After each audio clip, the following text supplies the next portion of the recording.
Here we go, brownies. Here we go. Here we go, brownies. Here we go. Yeah, this for my dogs from the east to the west side. You rockin' brown and orange with me, baby. Let's ride. Represent the land, let them know. Tell them, here we go, brownies. Here we go. Yeah, here we go.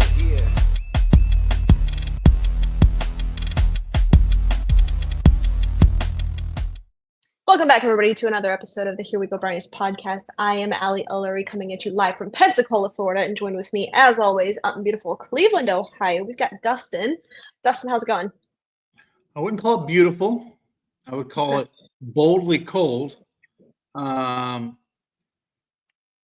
it's cold, Allie. I'm tired of the cold. I tell you what, I came from a place that had a lot of cold weather, but I'm tired of the cold. There's highs next week in the single digits. I'm sure you don't miss that one iota. So, and I guess we should tell folks also, you're going to take a little bit of a 3-week hiatus from the show. As we all know, Allie was married to the good doctor, Ullery, just a couple months ago now. Yeah, a couple months ago. And they are going to be going on their honeymoon and hiatus out of pocket, out of the country to go enjoy some well-deserved time off. So Ray Show Dog, some other guests, we'll have some people on the program. So look forward to that. Can't replace Allie, but she'll be gone for a few weeks. But when she does come back, we have some exciting, awesome interviews lined up for the month of February. So stick around for that. It's going to be some great guests coming up in the next 4 to 6 weeks for sure. Yeah, it's gonna be a lot of fun. Now that we are officially out of the season, guys, we've got a lot coming at you in terms of postseason content. We're going to talk about the draft. We're going to talk about quarterbacks, what the Browns are going to do. We've got a jam-packed show for you tonight. But after tonight, I'm going to be taking 3 weeks, as Dustin said. Going to Europe, going to do some skiing. So I am not going to be paying attention to anything football-related, and I'm shutting my phone off. I'm going off the grid. I mean, not really, but kind of. I feel Allie maybe sneaking because Allie is very – she can't get away from football. She's always checking, so I know she will. I'm still gonna be plugged in. I'm just kidding. That was a lie. That was a lie. I lied to you guys, but I will be out for 3 weeks, so I have a couple of guests in my place. So appreciate Ray and everybody else that steps up while I'm out. But tonight we've got some things coming at you. We've got Ken Carman joining us here in just a few moments. We recorded an interview with him earlier that was very interesting. We talked about Tommy Rees. We talked about what the Browns are going to do in the upcoming draft. So stay tuned for that. That's going to be a lot of fun. Of course, we are going to bring on the doctor, Dr. David Ullery, later on to talk about – what else are we going to talk about? We're going to talk about Deshaun Watson's Achilles. That's what everybody wants to talk about. That's what he's going to talk about and what that means for this team, for the quarterback, for everything going forward. So expect that. But in the meantime, you get Dustin and I. We're going to talk to you about a couple of things here. Dustin, before we really kick it off, let's talk to you, or why don't you fill our guests in about True Fan Travel? Guys, you heard it. For the first time in 8 years, the Cleveland Browns are making the London takeover. That's right. Go to True Fan Travel right now. Book, get your deposit on that trip. It's going to be a lot of fun. I believe it's 5 days, 4 nights, but I mean, it's London, Allie. I mean, we get to take over London takeover. If it's like any of these other trips, it'll be amazing. But what's crazy about this is me living now on the East Coast side of things. That's only a 6-hour flight and some change to Europe and London. So never been there. So I'm excited about that. And for the fans that have never been able to get that experience outside the country, it's going to be very unique. Maybe Joe Thomas might be calling the game. I'm just throwing that out there. That would make a lot of sense, right? London and Joe Thomas doing those European games, but pretty exciting. And we're excited to partner again this year with True Fan Travel. So look for more details to come. Yeah, there you go. There you have it. All right, let's get into it. Last we talked, we did not know the extent of Deshaun Watson's setback. That's what they were calling it at the time of our last show. Yeah. Now we know that he retore his Achilles, so we'll talk to David about that. Also, since we last spoke, the Browns have since hired Tommy Rees as their offensive coordinator. Let's get into that, Dustin. And you're going to hear us. We talk about this with Ken Carman here in just a few moments. We'll air that interview. But before we kick it off, I said that there's an interesting component to this. 2 layers of optimism, if you will, with Tommy Rees. Because, well, let me take it a step back. When the Browns fired Ken Dorsey, I think it kind of sent a message to everybody, including us, Dustin, that they were going to try to get back to Kevin Stefanski's offense in like 2020. They were going to try to get back to being a run first team, heavy formations, 3 tight end sets. That's what we kind of anticipated. And Sure. I think most people probably thought that Kubiak was going to be the hire. Clint Kubiak, the son of Gary Kubiak, as we know, kind of one of the founders of like the wide zone offense that Kevin Stefanski kind of falls from. So when they fired Ken Dorsey, I think it set the message that that's who they were going to try to be. And then they surprised everybody by hiring Tommy Rees. And so many people are saying, oh, he's 32 years old. What are we doing? But I look at this in kind of a different lens. Let's look back at Tommy Rees's resume, being at Notre Dame, going to Alabama, in the NFL.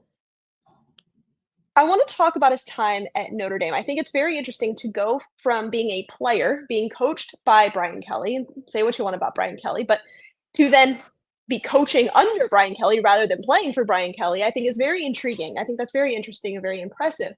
And then to be the offensive coordinator, call the plays, and to that specific personnel. If you remember Notre Dame at the time that Tommy Rees was there, the quarterbacks that they had, it is not the Notre Dame of today. It is not this year's Notre Dame class. Like it's totally different. Right. They had Ian Book, Jack Cohn, guys like that. They had Michael Mayer. They had to build the offense around the tight end. He was the number one threat, Michael Mayer. They had Aldrick Estime. They were run first team, very similar to wide zone, what Kevin likes to do. Then he goes to Alabama under Nick Saban. With that team, that was before Ryan Williams. Remember that. They had Jalen Milroe. And it's not the Alabama of 4, 5, 6 years ago. Totally different team. Now, at Alabama, what they did was totally different than what he did at Notre Dame. So I think his ability to shift based on his personnel is very intriguing. And I'm very excited to see what he brings to the table in Cleveland. The other level of optimism that I had, and you'll hear me talk about this with Ken in just a moment, is, when your seat is getting a little hot, Kevin Stefanski, you kind of go into desperation mode. And you don't just take a shot on a young kid because you feel like it and because you can. When your job is on the line, you typically, tend to hire guys under you that and you can trust. And the fact that he did take a shot essentially on Tommy Rees, the young guy, the young coordinator, aspiring future head coach, I think is very telling of the talent that Tommy Rees has. At first, full transparency, when I saw the hire, I was like, oh, that's weird. That doesn't sit right. That's kind of odd. But the more that I dig into it, I'm like, you know what? Actually, this kind of makes a lot of sense. Yeah, it does. And like you said, we'll get into this with the interview with Ken, is I think he's also been a hot commodity out there. Like you said, he's on the rise in the NFL, probably could be a head coach in the next 5 years, right? And he's kind of got that trajectory. He reminds me a little bit of a guy that's having some pretty good success and maybe the new head football coach at Dallas, and that's Kellen Moore. One of those guys that's been around the league, got some success, has that offensive knowledge, young. What I also like about the guy, he says things like, do your blinking job. I mean, the guy's got a little bit of, as Ali likes to say, a little give a damn in him, right? We like that about these guys. And maybe that's what we need, a guy that, is younger, can relate. I don't want to use the word players coach, but you know what I mean? But a guy that can maybe relate a little bit more to these guys. Obviously he's been at the college level in here. So maybe there is that opportunity. So I think it's a good hire. Again, you bring up a valid point. It's a hire that was trusted, by Kevin Stefanski. He trusts him. He knows that, they'll be in sync when it comes out there on game days, training camp, all that. And we talked about this at length, and, maybe we'll get into a little about the offensive line coach. When you reinvent the wheel with players, and we've had multiple alumni on here and other people, and Joe Thomas has said this, that takes a lot of time to retool an offense and get everybody in sync. And you don't have that kind of time. You just don't. These guys, because of the NFLPA, they can only practice so many times. They can only go through training camp. Hanford jokes that this isn't even training camp anymore, the way the guys roll out and do this, like not compared to what we did. So you don't have a lot of time to just reinvent things because the NFL moves at a very quick and fast pace. and it leaves people behind. And I think there may be some meetings behind closed doors. Like maybe we need to get back to our identity, like you said, Allie, in 2020, because I've said this offline. We were our best 2020, 21, where we could run the ball, eat up clock, reduce possessions against our opponents, and it got us to the second round of the playoffs. Like, I mean, that was really good football, and it makes sense in the AFC North. Like, that's AFC North football. I mean, look at the Baltimore Ravens are doing, right? They run the ball. They rely on Lamar Jackson's legs. You know what I mean? Like, it's what they do, right? So, yeah, I like it. And I think it'll – and, you know, we'll see. Obviously, you know, there's a lot of season to come and a lot of preseason and games, but I think it's a good hire. I do, because I do think he is a rising star, and maybe he won't be here in a year or two, and someone will pluck him away.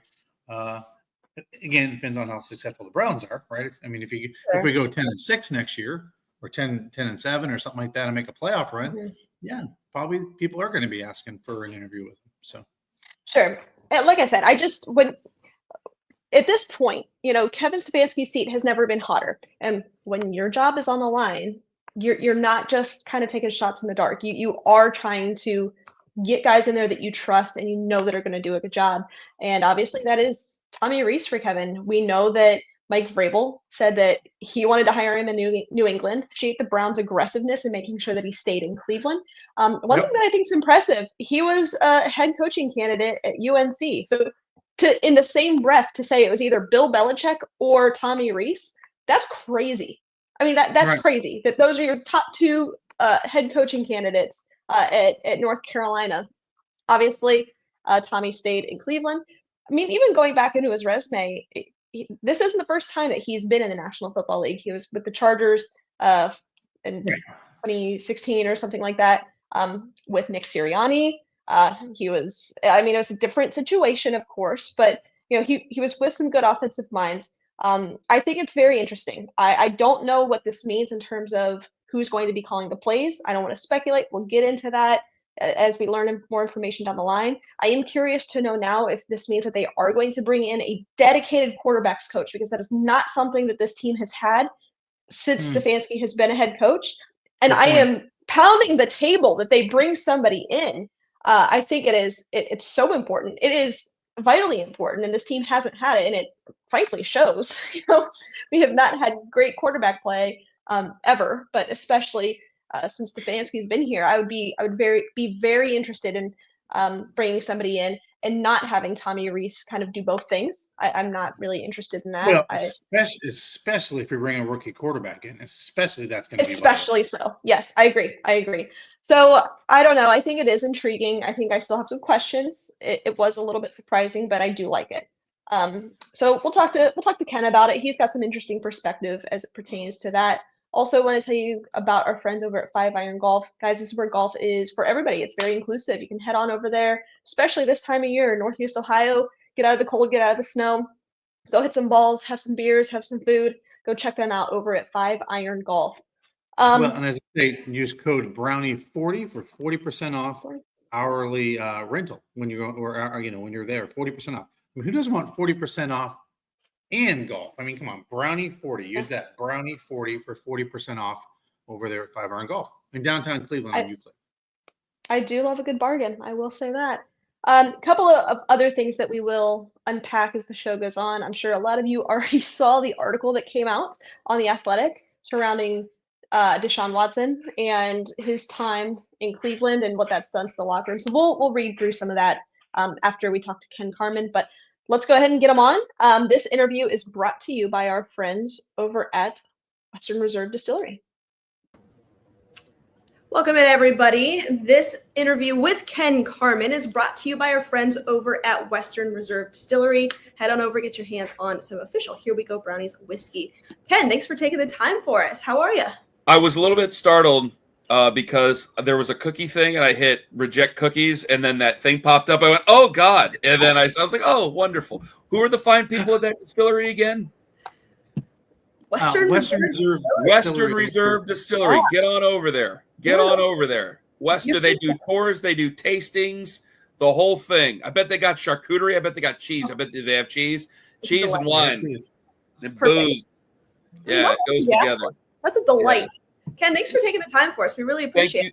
Thank you very, very much for having me. I appreciate that. Of course. Nothing to talk about right now. There's just nothing intriguing with this Browns team right now. There's no news. Draft talk so boring. So you are being sarcastic, but let me tell you this. This is the first excitement that I've had with the fans in a month. For sure. I mean, real excitement. Before it seemed like a death march. There was just a slog. There were people, honestly, there were people who clicked in to our radio show, and they would basically hear Deshaun's name and they'd click out. Yeah. So this is the first time there's been an excitement and something to look forward to with this team here in about a month, and hopefully it continues this way, even with some of the news that was reported by The Athletic today. Yeah. Like I said, I mean, obviously I am being sarcastic, but this is the fun. This is the most fun that it's been in a while. I mean, Dustin, you get it. Ken, obviously you get it. This season was an absolute drag. Getting on behind a microphone and talking about it was tough. It was a difficult season to be as a fan, behind the microphone. But we're finally at this point now in the offseason where there is some optimism. There's some hope. The Browns hold the number 2 overall draft pick. They're making coaching moves. So I want to get into that. I want to start with the Tommy Rees hire. Ken, I want to start with this one. I think it's an interesting situation. I think a lot of people maybe anticipated a Kubiak hire. I think that they anticipated that the Browns would go back to 2020 Stefanski offense, what that would look like. Tommy Rees, he's a young guy, but he's got some really great experience. Notre Dame, Alabama. He was a head coaching candidate for North Carolina. Like big name, maybe a high ceiling. I want to get your thoughts on this Tommy Rees hire and what this means for the Browns offense this year. Well, I kind of wanted something a little bit different. I wanted Clint Kubiak. I like the name. I like the experience. He's 5 years older. Because you're always going to be sold by names. So he's Gary Kubiak's son. The work that he's done, I kind of wanted him. There's also where it's unfair to Tommy Rees, because Tommy Rees is going to be a head coach here sometime within the next 5 years, unless this thing completely. I mean, we've seen guys like Joe Brady where it kind of goes off track and things go away. But he should be a head coach here sometime within the next 5 years. So I don't want to bag on Tommy Rees. I just kind of wanted to try a new philosophy and something different. However, I think it can be comforting to some folks that you bring in Tommy Rees. I think that you're going to have Kevin Stefanski call the plays again. I think that they're going to be in a cohesive moment, or they're going to have some cohesion here in all these moments that they go through the offseason there, and then they can select what's going to best suit the type of offense that they want to run, mixed in with the type of quarterback that they may have to take or the type of quarterback that they bring in free agency. So there's always going to be some optimism there with a young guy like him. So I don't want to put the mouth on him and then all of a sudden have to take it back in 5 years if he becomes one of the the young great coaches, because we've had some coaches come through here and go on to great success. Mike McDaniel's been a pretty successful coach. I know it's been a little up and down in Miami. Clearly, Kyle Shanahan has done an exceptional job with the San Francisco 49ers. There's numerous other amounts of coaches that have made their stops in Cleveland underneath coaches that have sadly got fired. So it's hard for me. I don't pound the table against some 99% of coaching and front office hires. I really don't. One, just because I didn't like the guy. The other one was just it becomes a way to get rid of guys. But I was more excited over Kubiak. I'll accept Rees and I'll see where it goes. But I'll have to be a little bit more critical, just because it's the natural order of things. People are emotional, so I will want to see a little bit quicker what he's able to do with a young quarterback.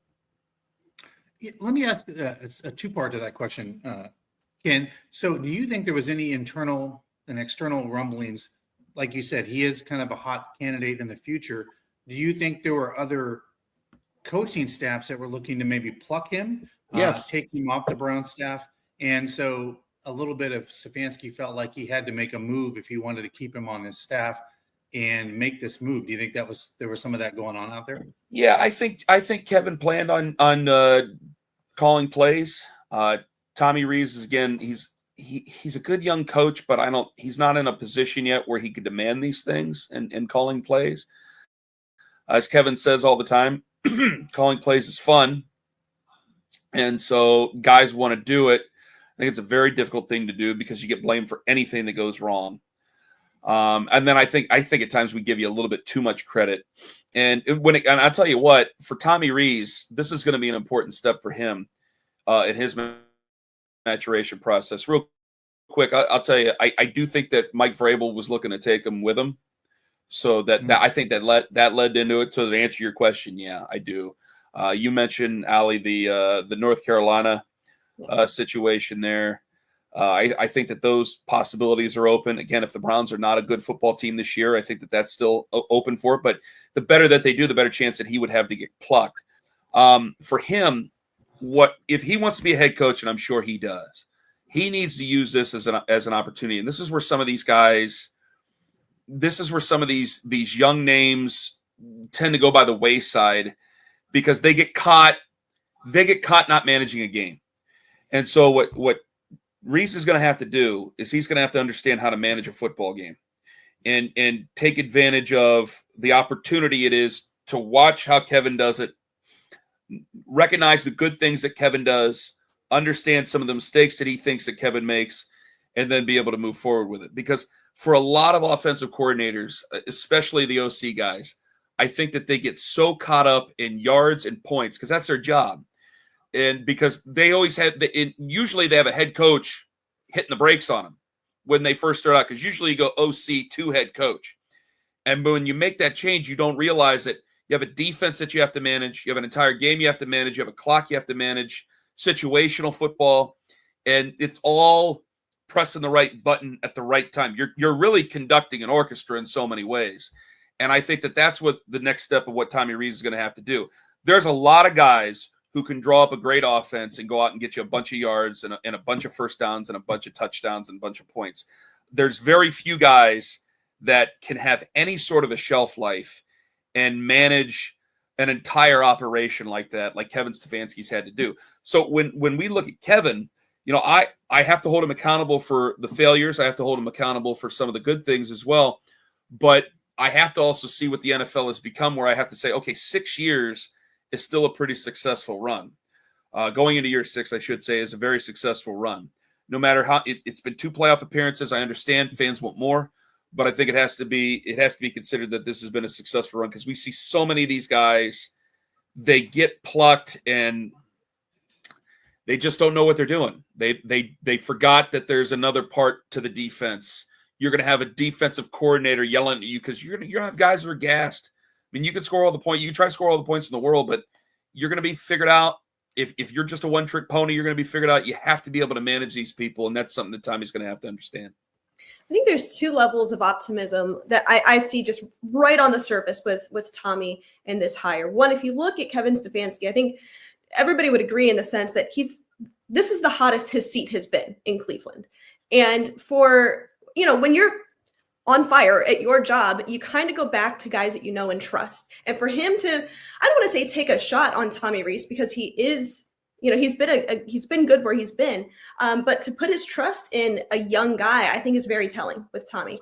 Additionally, I think he does play well to his personnel. If we go back to his time at Notre Dame, look at what they did. It was, a lot of tight end stuff. They ran the ball with Audric Esme during his time there. Go to Alabama. More shotgun. Jalen Milroe, he wasn't able to pass the ball downfield with less playmakers. So he adapted to his personnel. I'm curious to see how that fits here in Cleveland. So I am optimistic. Yeah, I again, it's going to have to see how it mix, but we just won't know until they actually decide like a veteran QB. I think they're going to go veteran young guy. I think that's not breaking any news there. So until they make their first step towards veteran QB, then we'll start to figure out exactly, the history that quarterback has had, what we think that they still have left in the tank, depending on who it is. If they go and they get Sam Darnold, I think that changes the conversation. I think that might become their mild-mannered Baker in so many ways because he's going to cost a little bit more than what some of these other guys are going to cost, and you're going to have to make a little bit of a deeper investment in some of these guys. So we'll find out more with that. But again, I think you hit on it where so many people, when their jobs are on the line, they start to act more desperately. It's an uncomfortable feeling. But I think that Kevin needs to realize, and I'm sure he does, you're not getting fired tomorrow, and you're not getting fired the day after. So we got to put ourselves in the best position, because the only thing that's going to matter this year are results on Sundays 8 months from now, 9 months from now, really. So they have to get that figured out, and they have to put together the pieces that's going to best help them to be able to hold on to all this stuff, because it's not just for Kevin, it's for his entire staff. I mean, there are good coaches. As many changes as they made, and as many times as we've been frustrated with them this year, there's definitely some good coaches on that staff. Question for you, Ken. I don't know if you had a chance to see Hard Knocks and some of the comments that have been made out of Myles Garrett. Because he's over the last couple of months have made a couple different statements in regards to having that meeting in the offseason. But he said something on Hard Knocks that you'd be surprised this team's a lot closer than you think it is. And I don't know if you heard him say that and what your thoughts are on there, because I'm assuming that's coming from the heart and he's being truthful. I mean, are we that close in a lot of ways? Because like you said, you bring a veteran quarterback in, kind of stabilizes things. You got a lot of draft picks you can hit on some of these guys. Do you think we're closer or further away based on the body of work we have in front of us, the players in the draft right now? I think the players are going to want to go with what works. And what's worked in the past is the type of offense that Kevin Stefanski has run. It's very easy to blame some of the changes that have happened here. I think obviously everybody has to wear that failure. You go from an 11-win football team to 3 wins. That's where the bottom falls out. If they're holding on to these guys, and some of the signings have not been good. Juan Thornhill has just not worked out. He's done more podcasts than he's done playing games. You got some situations where I think that they're going to have to make some changes over time, but I think that they do have a lot of the same, because they have a lot of the same pieces that they've had here over the last few years. I think that they can if they can adjust it and get it directionally correct. Yeah. I mean, good God, the turnovers. Yeah. If you eliminate the turnovers, I think you're a 5, 6, 7 win football team. Yeah. If you eliminate the penalties, you're a 5, 6, 7, 8 win football team. So the stupid penalties that put you behind. If you have a better quarterback, you're a 9-win team. There's no reason why this team with a decent enough quarterback can't go out and at least get back to the level, and you're going to hate this, at least back to the level of Pittsburgh Steelers. Yeah. The Steelers fans are disgusted by their season.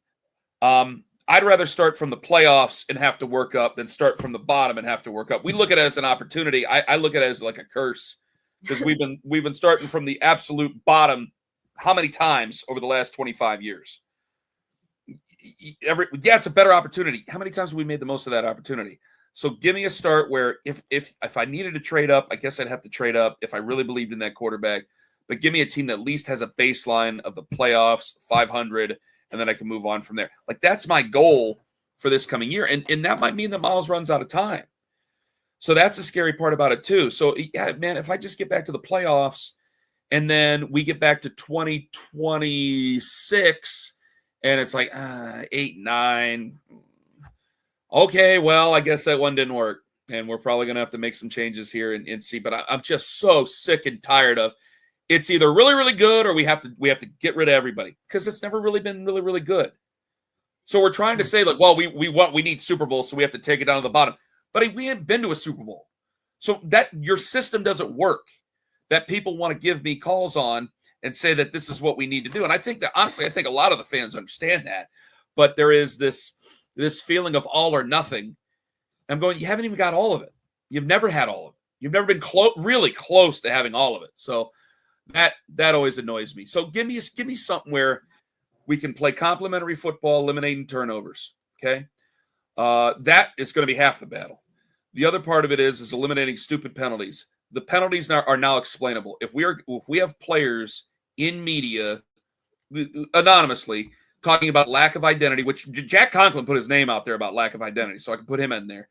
If you got players talking about lack of identity, that means you're trying different things and the players are confused. If you have guys lined up wrong in the offensive line and you have illegal motions, that means your guys are confused. So either A, you're not coaching them right. You ain't been coaching them right all year. Or B, you're trying so many different things. You don't know what you're doing. You're confusing your players. Both of those things are terrible. Fix those things. You'll start to look like a better franchise. It's not hard. We make this out to be way harder than it needs to be, like it's some sort of hocus pocus, and we just have to have this quarterback fall from the sky. If you execute and get the most out of your players to get from A to B, you can be at least a 500 team and have a baseline of where to move from.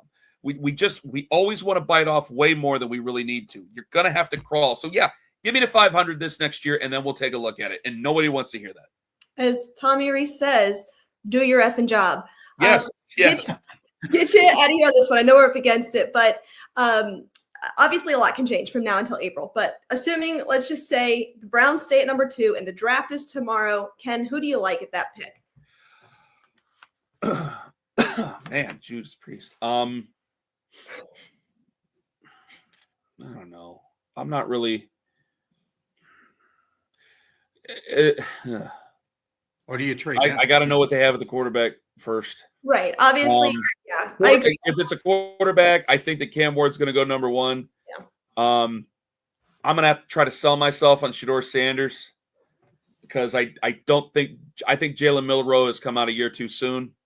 Quinn Ewers has just come out as of today, as we're talking on a Wednesday. He hasn't made it through a college season healthy. I can't imagine he's going to be able to take the punishment of the NFL. I think Jalen Milroe could be Jalen Hurts next year after next year. He throws a great deep ball. He throws a terrible intermediate ball. So I mean, you're going to have some big plays if you get them, but you're not going to be able to put together a drive, and that means you're going to lose a lot of football games, at least very early, unless you can teach them, unless you can work with them. Who else? People bring up Jackson Dart. I think they just want a low risk, possible high reward guy. Fine, whatever, but that's not going to get my bull running. I'm not going to put a bunch of Photoshops of Jackson Dart up there. If I got the number 2 pick, I think that you have a draft that has a lot of guys with a lot of upside. I think if you wanted to stay there, Abdul Carter's a nice choice. I know that he plays a little light. I would consider Mason Graham even at the number 2 pick. I'd like to trade down to the Raiders and then take Mason Graham there. I think with both of those guys, I think he's tough. I think he's the type of person that brings a tough quality. I think he can establish an identity and keep an identity going as a nasty person with what you want on defense. I look at the Eagles front 4. Yeah. I would like to have something close to that. I know that those guys Jalen Carter and those guys, they get injured. I get that. But, I mean, when they had Fletcher Cox, they were nothing but ass kickers, and they were a real mean-spirited front 4. I'd like to be in that level. I think the Browns have tried that, but they don't have the type of talent that you would have there with some of those guys. I think if you can get Mike Hall in his head on straight and harness that with Mason Graham, with the rest of the prime of Miles, you could do well. I think that Will Campbell is an opportunity at the if you trade it down. He's going to be able to protect whoever you take. He's a guy who you could plug in. I think that guy's going to play the next 10 years and do a very fine job for somebody. So those are those guys. I just wish I knew what they do. Because, again, if they get Sam Darnold, I think that really changes this conversation at number 2. If they make some sort of crazy trade, like the whole Kyler Murray stuff, I don't know. But if they made a trade like that, obviously that's going to affect number 2 overall. So it's still very early. And people want this guarantee, but I highlighted today. I go, man, you got people who are putting Carson Beck at the top of the draft next year. He doesn't seem to really like football that much. So I don't think it's time to tank that. And I think that when you have guys who are close in the NFL, like a guy like Rick Spielman saying that he's putting Carson Beck at the draft, I think there's something that he's telling you without telling you. He doesn't think Arch Manning is going to be there next year. He can't guarantee that Arch Manning is going to be there next year. The Mannings have all the money in the world, have all the resources in the world. He could very well say, I need some more seasoning, and go back, 1, because he doesn't like his options at the top of the draft, or 2, because he just feels he needs more time. Sure. He's a very young player, and now with NIL, you can always go back. Anything is possible. Anything is possible. All right, cool. Well, hey, we appreciate your time. This is great. It's always fun talking to you, Ken. Thank you for your patience. I'm sorry. I hope you guys didn't hear the phone keep buzzing. Nope. I apologize. All good. We appreciate it, Ken. Go Browns. Thank you. Go Go Browns. Browns. All right. That was Ken Carman. Dustin, always fun talking to Ken. First and foremost, can you hear me okay? Yeah. All right, cool. My headphones were doing something weird when I was off, so I just want to make sure we're good to go. But that was Ken Carman. And I saw a comment up here. I have to go back and find it, but said, "Is this the guy that just yells all the time?" I said, "Yeah, that's Ken. That's him. That's the guy. That's the guy." But always fun talking to him. That interview is brought to you by our friends over at Western Reserve Distillers. We still have a lot to get to. It's crazy. You know, we're just very shortly removed from the season, and here we are with a podcast full of stuff to talk about, because that's what the Browns do. They always give us stuff to talk about, for better or for worse. That's why we go year round, because the Browns are always giving us material. They're always doing something. Dustin, tell our listeners about City Barbecue. Yeah, guys, if you haven't been to City Barbecue, give them a try. 6 Northeast Ohio locations. Great. They've done a lot of our events. If you're looking for food for the family, pick it up on the way home. You don't want to cook, or check out one of their Northeast Ohio locations, anywhere from Strongsville to Avon and Solon and many places in between. But City Barbecue, they also do catering. So if you have a wedding or anyone that wants to do anything for their workplace, it's amazing barbecue.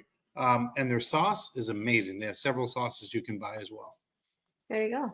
Also want to tell you about our friends over at Stadium Mustard. If you don't have Stadium Mustard in your kitchen this season, you're doing it wrong. The iconic brand, the iconic taste, beloved from ballparks to backyards and everywhere in between. Stadium Mustard is a smooth brown mustard, rich in both taste and tradition. By the way, it's loved by millions, so be sure to head on over to stadiummustard.com to shop now. I think what a lot of people want to know is what's going on with Deshaun Watson and his Achilles. So let's talk to David about it. We're going to bring him on. This interview is brought to you by our friends over at Lorello Vineyards. Hello, here we go, Brownies Nation. We are here at Lorello Vineyards to talk about the amazing event in January. Larry? Hey, yeah, we're going to do a premiere tasting event at the Riverbend Hotel on January 31st. 5 wineries will be there, all of the Grand River Valley wineries. We're going to have hors d'oeuvres, a bunch of tastings, a nice look at the river bend and the harbor. So come on down and enjoy some time with us, with all the wineries of the Grand River Valley. Remember that, guys. 7 to 10 p.m., January 31st. Cast Corks and Forks at the Riverbend Hotel in downtown Ashtabula. All right, let's bring him on. The husband of the program, Dr. David Ullery. David, what's going on? How we living? Hey, Allie and Dustin, thanks for having me on. As always, we are living great. We are officially down to 24 hours before it is honeymoon season, and I cannot wait. I can't wait. First of all, I want both of you back in 3 weeks. I don't want either one of you in a boot. I don't want no injuries. I don't want a Dr. David Ullery report to talk about personal injuries, just Browns injuries. Yes. I But agree. I'm excited. Yeah, I mean, you are going skiing, so it's not super safe, but it's fun. David and I believe in safe adventures only. Safe adventures only. That's right. Safe adventures. I was going to say, David, we had the show last week, and we talked about we're going to learn a lot more in the next couple of days after Andrew Berry's press availability, and boy, howdy, do we have lots to talk about that has come out in the media, and some of it's just downright crazy and a little unbelievable to think about. But yeah. So also want to give a shout out to David. He pretty much hit the nail on the head last week, Dustin, when he talked about this. He said it's rare. Rare. He said it's rare, but he kind of said, David, I'll let you chime in here in a second, but said something along the lines of, I'm willing to bet that it was a re-rupture and he will have to have surgery to have it soon. And that's exactly what happened. But David, turning it over to you. What in the hell? Yeah, I mean, if nothing else, the Deshaun Watson era with the Cleveland Browns has provided us with plenty of things to talk about on the medical moment. I mean, for almost 2 full seasons and off seasons, I don't know if there's an episode that has gone by where we haven't mentioned him and an injury. So it's definitely been good fodder for us to feed upon. But so, I mean, not even a day later after our show last week, did we find out that Deshaun not only re-injured his Achilles, but needed a second surgery. And so to kind of rewind things a little bit and look at the timeline. The initial injury, he first tore his Achilles in the Week 7 game against the Bengals and had surgery on October 25th. So that is just under 3 months ago, about 2.5 months ago. And then we learned last week that there was a setback. We weren't sure to what degree, but that there was a setback. And then what we ultimately learned was that last Thursday, so January 9th, he underwent a second surgery to repair his right Achilles tendon. And so within less than 3 months, he's had 2 surgeries on that tendon, repairing it. What we know about Achilles initially, as we discussed, is that it's a 9-month return to play. I mean, it looks a lot like an ACL in terms of the recovery timeline. When guys are getting back, it's pretty close to a year in terms of actually playing games again. Obviously, with the quarterback position, maybe a little bit quicker. But the question that's been coming up is, how did this happen? Why did this happen? Did he violate the protocol? And so for my patients, what the rehab protocol looks like in terms of after surgery, there's a number of phases that they go through. The initial phase is usually about 3 or 4 weeks where you are non-weight bearing. You are in crutches, you're in a splint and a boot. You're not putting weight on that leg and you're not moving it. Once you're out of when we put you in the splint initially after surgery, we put you in what's called plantar flexion, where your toes are pointed down, because that helps shorten the Achilles tendon. So you're not putting tension on the repair, because you want that to heal before you start stretching it out. And then usually around 3 to 4 weeks after surgery, we start stretching it out slowly. So at week 4, we get patients in a boot and they have heel wedges in their boot to keep them with their toes down. And there's usually 3 heel wedges, 3 or 4. And every week after that first week of going in the boot with the wedges, we take a wedge out. So at week 4, there's 3 wedges. At week 5, there's 2. At week 6, there's 1. And we gradually stretch the tendon out so that we're doing it all at once.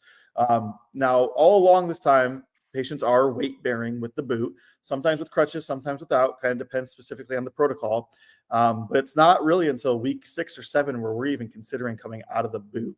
And so that's kind of like the third phase then, is when we get out of the boot, get into some more supportive tennis shoes, essentially. I mean, we're talking, sneakers, not even sneakers, tennis shoes, running shoes, something that's got some good support.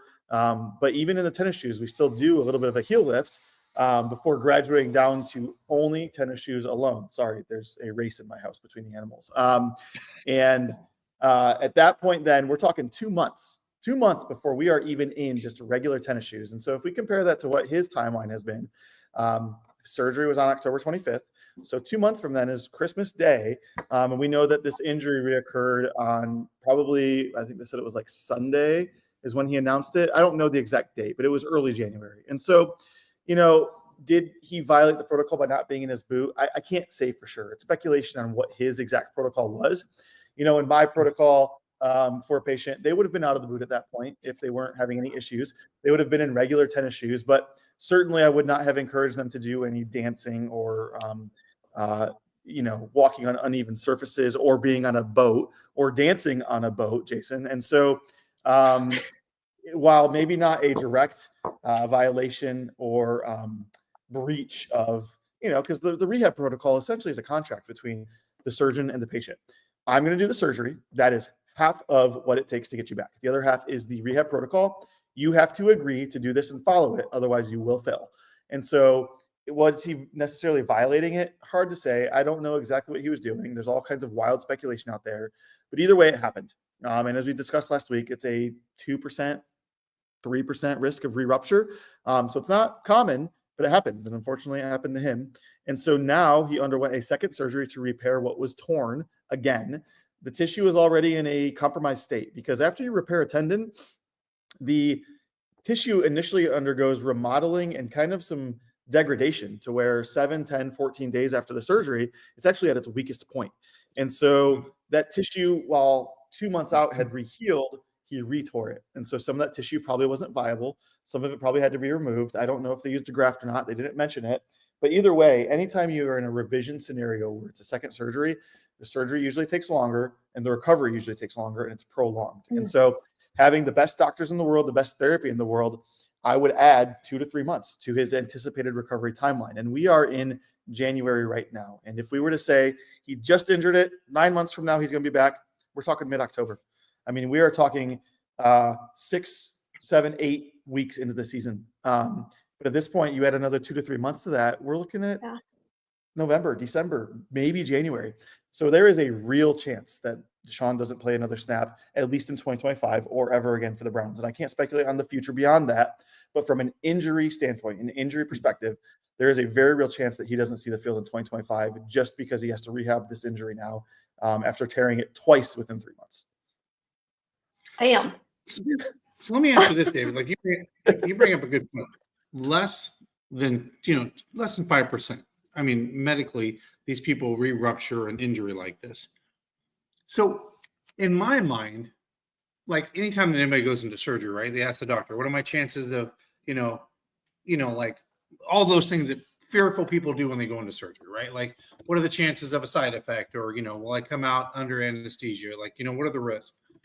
So being that it's less than that, in your professional medical opinion, don't you have to be doing something pretty aggravated at that time frame to, like to kind of like mess it up? Does that make sense? And what I mean by that is you can't just be like normally walking in tennis shoes, like you're saying, like these supportive tennis shoes or whatever, and just having normal walking and just taking it easy.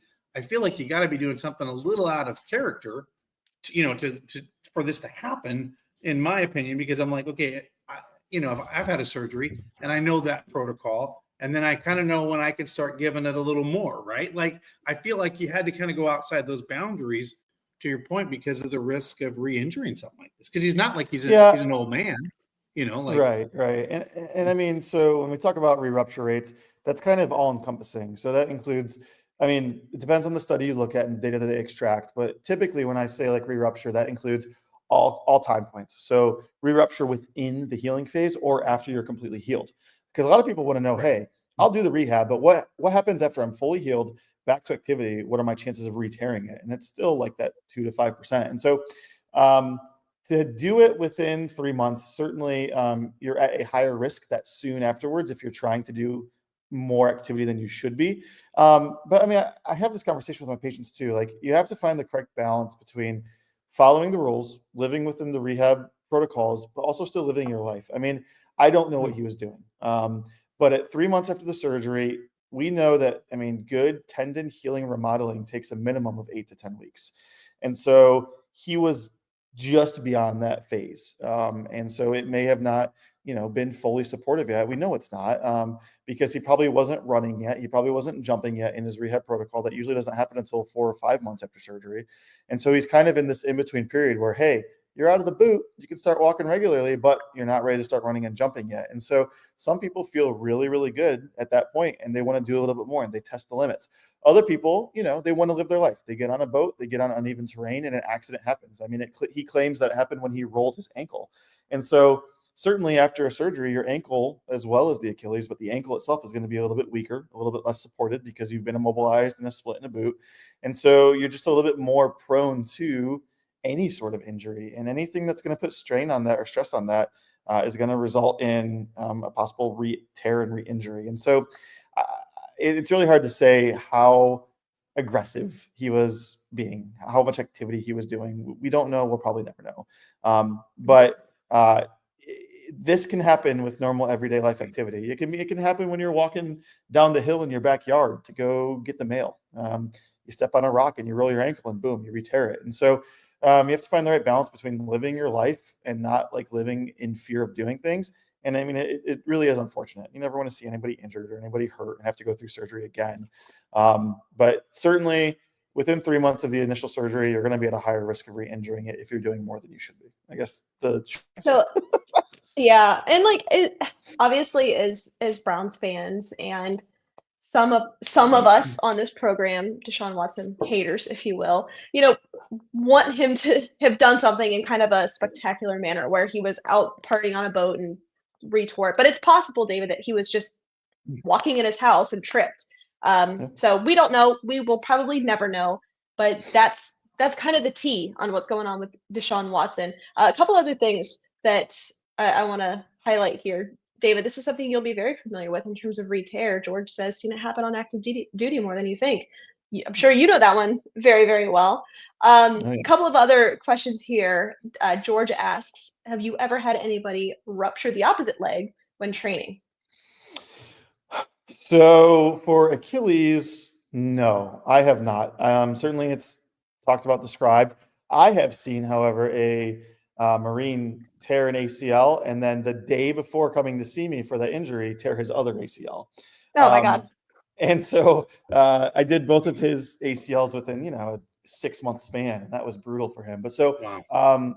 I have not seen that specific example to answer that question, but the risk is real and it exists because you're going to be obviously favoring that side, and more of the stress and strain of the rehab and the activity is to put it on the other leg. And so if you're someone in your late 20s or your mid 30s or 40s, and you are already kind of predisposed to an injury such as that, yeah, I mean, you could definitely injure the other side while rehabbing the primary one.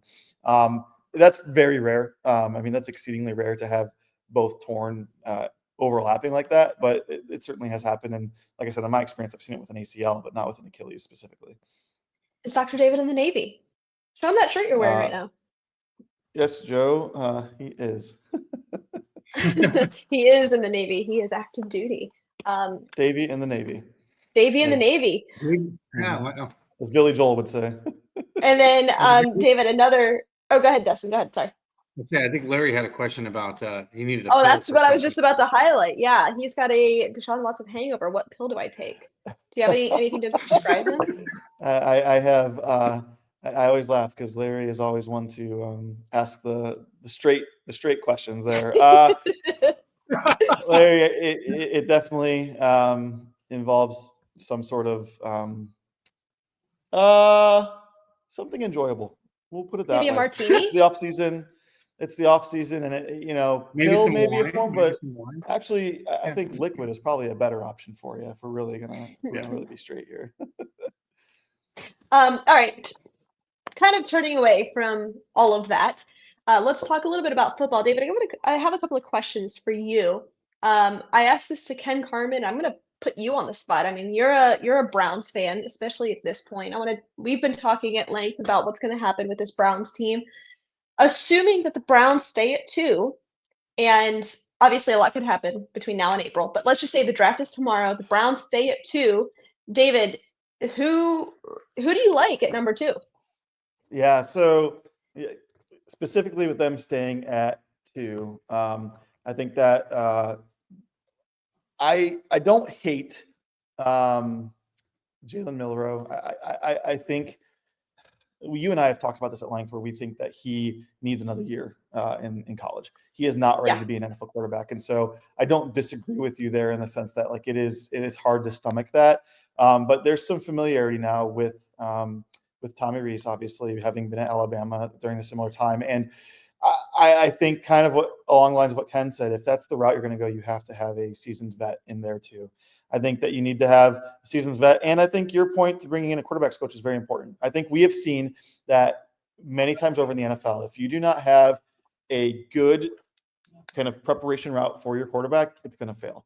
The guys who have had success young in their careers, look at Bo Nix, look at Jaden Daniels. These guys were in college for 4+ years. Right. And so those are the ones who are going to have more of the immediate success. So if you're taking a guy who maybe has only been in college for 3 years and that's it, you need to have someone in there that's going to prep him and train him. I mean, obviously Jordan Love is kind of, not taking a downturn this year, but definitely not what we expected the trajectory to be on. Regardless, though, he came in and sat behind a NFL Hall of Famer, and he came out guns blazing his first season starting. And so I think it's really important to have years of development. I really just think time. Thanks, Larry.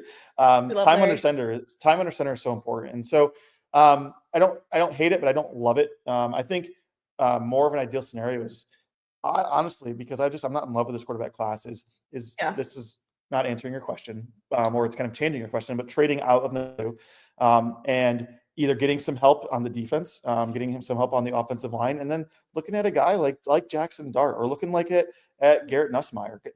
to our more Next year. prototypical professional next year. Looking at these guys for more prototypical quarterbacks, prototypical NFL quarterbacks. I mean, there's people who are, comparing Jackson Dart to Jaden Daniels. And I mean, if that's something that you can acquire and at a value pick, I'm all about it. But either way, I think I could see Shedeur Sanders, but it just makes me nervous bringing in Shedeur and having to deal with Dion and the theatrics and drama that can surround that. He's a good quarterback. People have compared him to Joe Burrow in his mobility, his ability to look down the field, keep his eyes downfield, and throw things on a rope. I mean, he's got some pretty darn good accuracy. And so if you can find a way to navigate the drama that's going to come with that, I don't hate the pick, but we know all too well how drama goes in Cleveland, and I just think it's something that we need to avoid as best as we can. Yeah, no, I agree entirely. Look, I think I'm not in love with this draft class either. We'll have a whole show about all of the quarterback prospects. But if it's at number 2, if you are staying at number 2, if it's not Cam Ward and it's not Sanders, I think you have to trade out of that pick, right? I think you have to. You're not drafting Jackson Dart at number 2 overall, which I really like Jackson Dart. You can talk me into Jackson Dart, but I don't like him at number 2. And same with Jalen Milroe. Barf, hate it. I don't want it at number 2. Maybe later, sure, but at number 2, no, I don't like it. So I don't know. I'm intrigued by it. David, we'll get you out of here on this one. I don't know if you have any updates on this, but Joe did ask. Any word on JOK? No, flat out no. I have not heard anything. They're not really revealing much in terms of where he's progressing or what his status is right now. So we just kind of have to keep our ears to the ground as in terms of what's going to happen this offseason. And anytime I do hear an update, that we'll talk about it. But at this point, I have not heard anything. Cool. All right. Well, there you go. There you have it. Thank you, David, for joining us. We appreciate it. Yeah. Thanks David, for having me have on, as fun. always. Enjoy the honeymoon. Enjoy you guys. Oh, I will, Dustin. We'll have a good time. All right, David. Go Browns. Thank you. Go Browns. Go Browns. All right, that is Dr. David Ullery, the husband of the program. That's a medical moment brought to you by our friends over at Lorello Vineyards. All right, we've got a couple of other things to go through. We're going to go kind of rapid fire. I know we're up against it, but Dustin, why don't you tell our friends about Legacy Integrated? Yeah, guys, if you want to have passive income from Legacy Integrated, that's right. Make a change to your financial goals. It's generating passive income, a key area you want to focus on. One of the newest show sponsors, Legacy Integrated, will help you diversify investment options that target generative passive income. Think about it. No trash, no toilets, no tenants. Their focus is hands-off passive income, and they help you get diversified across private debt, private equity, and private real estate. Email Brian at thelegacyintegrated.com. That is Brian at thelegacyintegrated.com to learn about more diversified funding. Now, I did want a little bit of breaking news while we were doing this. Can I share just a quick article that just came out? Please. It'll take about a minute and a half. Channel 19 News just announced that the Ohio Attorney General wants the Browns federal lawsuit dismissed. It's very interesting. I'm going to give the shout out, and I'm paraphrasing Jeff Slauson from Channel 19 News. Court filing late today, the Attorney General is asking the federal court to dismiss the Cleveland Browns Modell Law lawsuit, claiming that this is a state issue that needs to be resolved by a state court. In the motion, Attorney General David Yost requests that the federal court abstain from this case until the unanswered questions of that state law upon which is premised can be decided by an Ohio court. Essentially, Yost is claiming because it is a state law being discussed, which is the Modell law, a state court should hear the arguments surrounding this, not a federal court. What's interesting about this, Ali, is the Browns' initial lawsuit claimed in a federal court is needed as they believe the Modell law is vague and unconstitutionally vague. Vagueness of the state law is handled by federal courts. So basically, the AG says that he believes that the Modell law is not vague, and according to Yost, the Modell law does not qualify as being considered vague due to the fact that the law is clear on what the Browns would need to do to be Modell law compliant. And what that means is that a person ordinary intelligence would understand what Ohio Revised Code 9.67 requires, and the Browns need to do that because this is a tax-supported facility. That's kind of big news in the court space, because basically saying pump the brakes. The federal courts can't even look at this. This is a state law, and I know this from my political background. So he's asking the motion to dismiss this, and that the city has till midnight to submit a response. So this is interesting Boy. because he's basically saying, you know what I'm saying? It's just getting a little crazy, right? Basically saying that no, this is not vague, and maybe this may not be so easy for the Browns to move. So it's kind of crazy, but that's why the courts decide these. But I just thought that was interesting because that broke about 15 minutes ago during the show. So. Yeah. So I know this is a very family-friendly show. We try to keep things pretty straightforward and, not cuss too much. But you know what I have to say to that? Man, what a shit show. I mean, Jason said it best. Only in Cleveland. Damn, this is. I'm curious to see what comes of this. I really don't have a lot to add other than what you just read. I think that's pretty straightforward. I don't want to speculate at this point in time, but of course, this is happening to the Browns. So it'll be interesting to see how this plays out. Any immediate thoughts on that, Dustin? Yeah, I mean, the motion to dismiss comes today, like they said, after the Cleveland filed a lawsuit asking the court to force them to abide by the Modell. As the story develops, it'll be interesting, but it basically says it basically should have never went through the federal court system to begin with. And basically the Browns, from what I take, should have never filed to get that federal interpretation of the Modell law, because it is true. It is a state law on the state books, and it is a state statute, which means that's not a federal law, right? Like it falls within the state court, in the state courts, municipality of Cuyahoga County, and in the state courts. So I mean, it would almost seem like if this thing went, it would go to the state Supreme Court. You know what I mean? And would be handled at a state level, not a federal level. Because again, I think this is factual. The funding that the Browns have gotten over the last several years from the county and the city and state, maybe a little bit of that. There's no federal funds in this, right? There's no federal dollars that are affecting where the Browns are going forward, and including the Browns haven't asked for federal funding. They've been to the Ohio legislature asking for state money and county money and all that. So it is kind of weird. I guess it is a little weird that the Browns tried to go to the federal court level to get some reaction to this law, which is you're right. This is something. Yeah, I hate to say this, but by the time that we leave for our honeymoon, you'll be the one discussing this further with Ray Showdog Prisby. So leaving this all to you. This is all Dustin. So big shoes to fill. I'll tell you this: you are very qualified, though, to do so. You're very well versed in the political space, so you'll be able to have this discussion and break it down for our listeners. So I'm curious. You'll have to. I'll have to tune in to the Eureka Prize podcast when I'm in who knows where. If anybody knows the mayor out there, I would always ask if the mayor would like to come on and discuss this more. He has an open microphone and he can talk about this. We have had the mayor on this podcast before, Dustin. We have had him on this podcast before in Cleveland. That is true. We did. When he came on. Well, he wasn't the mayor yet. Remember, he was. No, he was running for, but we got him. We got him on this show. So we should just call him up. Say, hey, remember us from that one time? He's probably not busy, but no, he's got nothing going on. But it would be interesting to get his take, from a taxpayer standpoint and from a fiduciary responsible point of view of what he's doing for the taxpayers. And I'm one of them, right? I live in Cuyahoga County now, so. What's the fiduciary responsibility as a stewards of the people's money, right? Like you just can't go tomorrow and say, hey, we're going to give the Browns $500 million. You just can't do that, right? Like that's why they have elections and ballots and levies, to go do these things. So it's interesting. So it's going to be very, very, very interesting.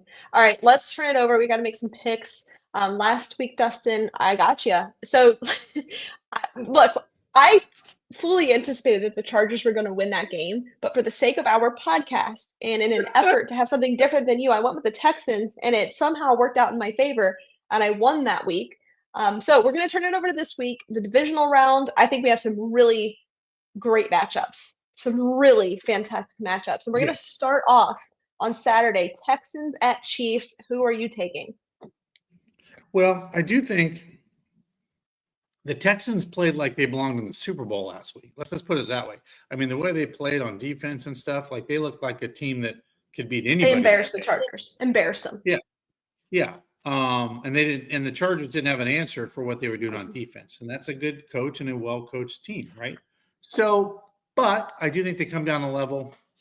I'm going to take the Chiefs. It's a safe, smart pick, but I'm going to take the Chiefs in this one. I'm taking the Chiefs. I do think, however, this is not going to be a fireworks type of game. This is not going to be an offensive battle.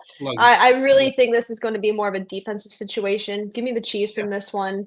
But I don't think that CJ plays poorly in this game. Commanders at Lions. This is fun. Commanders. I tell you what, the Commanders look scary, and I would be. They are a very scary team.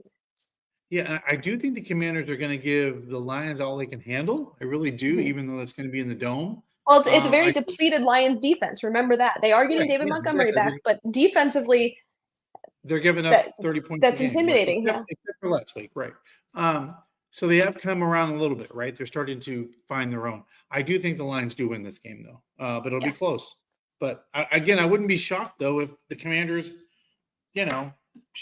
upset them. I mean, it's a weird game. Truthfully, I think when we look at this NFC, just the NFC as a whole and who's remaining, I think outside of the Rams, just because it's Matthew Stafford and he's got the experience. Outside of the Rams, I think the Commanders are really the only team that can take down the Lions at this point in time. I don't think the Eagles can beat them. The Rams, just because it's a good story, right? Stafford up against his former team, and they've got a good defense. But really, the Commanders, I think, are the real threat. And the reason I say that is because they can do just about everything offensively. They don't have the best run game, but because they have Jaden Daniels, that kind of makes up for that. But their defense they're good. legit. I think that Jaden plays like a non-rookie. He plays like a seasoned vet, and I have to give him credit. But I think their run stops here. The Lions beat them, but I think it's gonna be a little bit scary. It's a little bit closer, but I would give me Lions -7 in this one. Rams at Eagles. Who are you taking? So this is where I think the Rams come down to earth. I don't know if you saw there was some stuff made about that horrible Eagles fan that was berating that Packers girl. I don't know if you saw that. It went viral.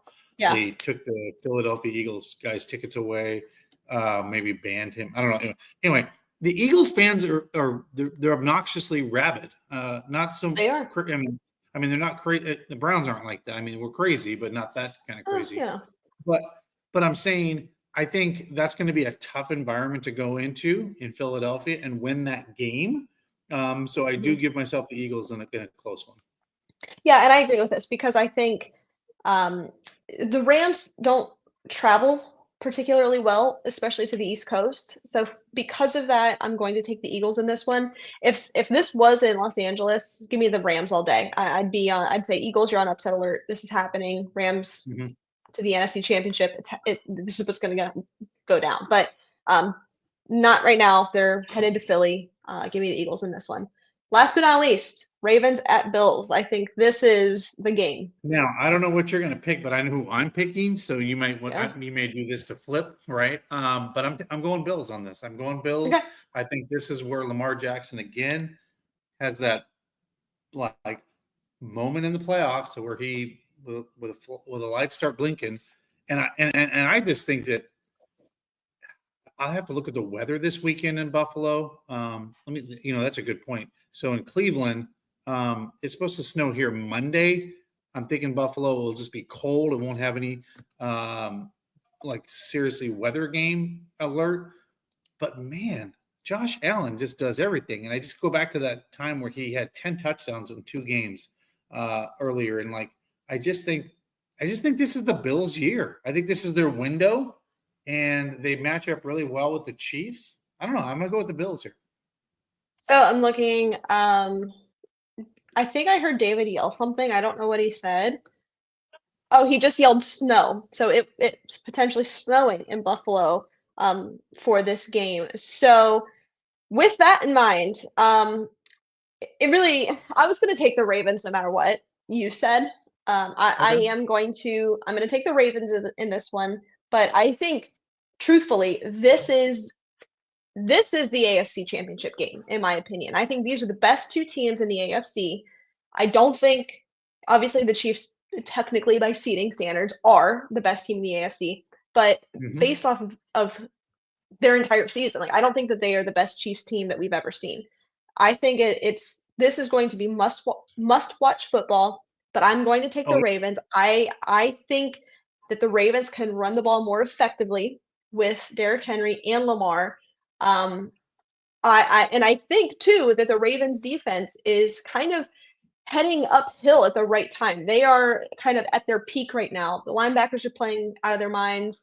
Their front four is really good. I think they'll be able to contain Josh Allen for the most part, contain him, especially in the running attack, and James Cook. But I think this is gonna be a shootout. Even if there is snow, give me the Ravens.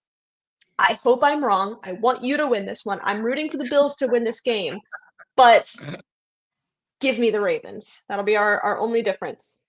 Yeah. So we'll see. We shall see. All right, Dustin, before we wrap up, we do have to tell you about our friends over at Greater Cleveland Aquarium. If you're looking for something to do, we've got time on Sundays now, Browns fans, so you can head on over to Greater Cleveland Aquarium, check them out. Or maybe when the weather gets a little bit better, check out the Lady Caroline cruise ship. Dustin, I know you've done this. You've had a great time. You get beautiful views of the city. You can see the stadium there. Good food, good drinks on the boat. Yeah. Just a good situation. Yeah, we're looking maybe next year, guys, to do a Here We Go Brownies boat show where we invite the fans out and do a show from the boat. So I think that would be kind of a fun thing for people to go out and take a tour and do the whole things, because I can't really explain it. Like when you're in Cleveland, it's a different view from the water. I mean, it just literally, you get a totally different perspective of downtown Cleveland and the city. It's beautiful from the water. And that's why the Browns keep their stadium downtown are not developing that lakeshore with that the new breezeway that got approved for nearly $100 million or more to open up that lakefront to beaches and development is going to be such a big thing for this city. It's going to be huge. So many cities take advantage of that lakefront, and we have not done it for decades. And it's time. It's time for the city to really enjoy having a beautiful lakefront. Yeah, there you go. Joe asks, are we on Instagram? Yes, Joe, we are at Here We Go Brownies Live. Be sure to go check us out over there. Is it live there also? That is, we're still working that out. Best place to catch us live right now is Facebook and YouTube. We're still ironing out the details on going live on Instagram. They give us a little bit more of a headache over there, but you can definitely catch us live on Facebook and YouTube for the time being. But Dustin, any closing thoughts as we wrap up on a beautiful Wednesday evening? More than anything, the ending statement to every one of our shows is perfect for you with your send-off. Stay safe, Stay healthy. Stay healthy, stay safe, stay healthy, and go Browns. So that's as all always, I have to say. Go Browns. Have an amazing trip. Enjoy your time off. And everybody, like I said, we got some exciting interviews. We can't tell you yet, but we got some exciting, awesome interviews coming to you in 2025. And that is not hyperbole. Like some actual really, really cool interviews coming your way. Hint, it's really cool. So just trust us. Just trust us. Stay tuned. We appreciate you, everybody. As I say, people that are Browns household names. We can say that much. You know them. All right, everybody. Thanks for tuning in. We appreciate you. Stay safe, stay healthy, and as always, Browns fans,